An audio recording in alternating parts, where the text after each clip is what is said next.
नमस्कार दोस्तों, मैं आपका दोस्त। आज हम एक ऐसे शख्स के बारे में बात कर रहे हैं जो हिंदुस्तान के सबसे कम उम्र के क्रांतिकारी और शहीद हुए हैं। दोस्तों, एक ऐसा उम्र जिस उम्र में आजकल बच्चे कोई आईफोन के लिए रो रहा है, कोई सोशल मीडिया के ज़माने में कोई घूमने के लिए कहीं पे टूर पे जाने के लिए रो रहा है, लेकिन ये इसी उम्र में उन्होंने अपना शहादत दिया था। दोस्तों, ये शहादत कोई ऐसी शहादत नहीं है, ये शहादत उन्होंने अंग्रेज़ों के ख़िलाफ़ दिया था, अंग्रेज़ों के अत्याचार के ख़िलाफ़ दिया था, अपने स्वतंत्रता संग्राम के लड़ाई के लिए दिया था, अपने देश की आज़ादी के लिए दिया था। दोस्तों, हम बात कर रहे हैं एक ऐसे शख्स के बारे में जिसका नाम है खुदीराम बोस। खुदीराम बोस का जन्म 3 दिसंबर 1879 को मिदनापुर में हुआ था, जो कि अभी बंटवारे के बाद पश्चिम बंगाल में चला गया है।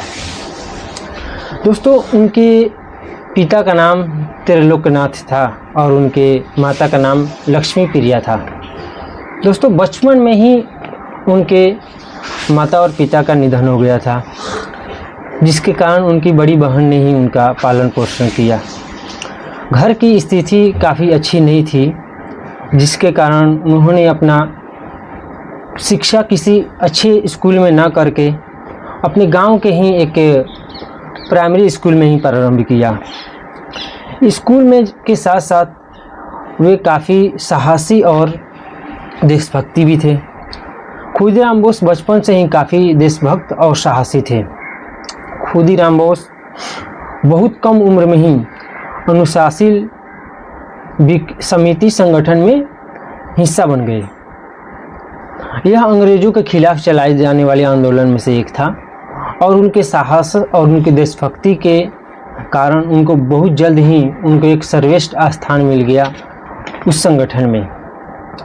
1908 में ब्रिटिश डगलस किंग्सफोर्ड, जो कि भारतीयों पर काफ़ी अत्याचार करता था, उससे बदला लेने के लिए खुदीराम बोस और उनके दोस्त प्रफुल्ल चाकी दोनों को ये जिम्मेदारी सौंपी गई, ताकि ये दोनों जाके उनसे जो हो सके, जिस हिसाब से हो सके, जिस रास्ते से हो सके, जिस तरीके से हो सके बदला ले सके।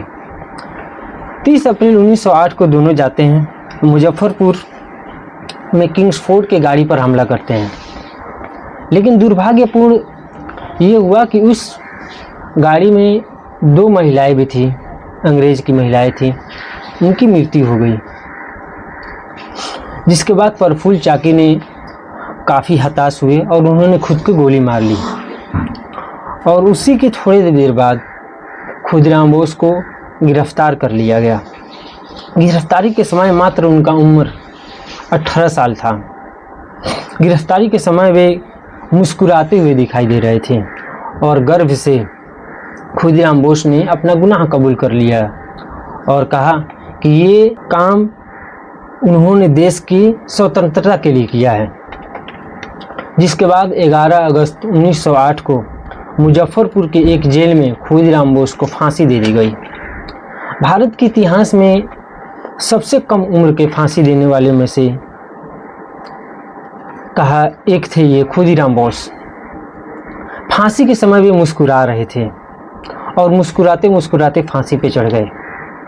खुदीराम बोस की शहादत को पूरे देश एक ज्वाला प्रगति किया और खासकर उस नौजवानों में प्रगति किया जो उस समय क्रांतिकारियों से जुड़ रहे थे, और उनकी शहादत हमारा देश उनकी वीरता और उनकी साहस का हमेशा सम्मान और हमेशा याद रखेगा। जय हिंद दोस्तों।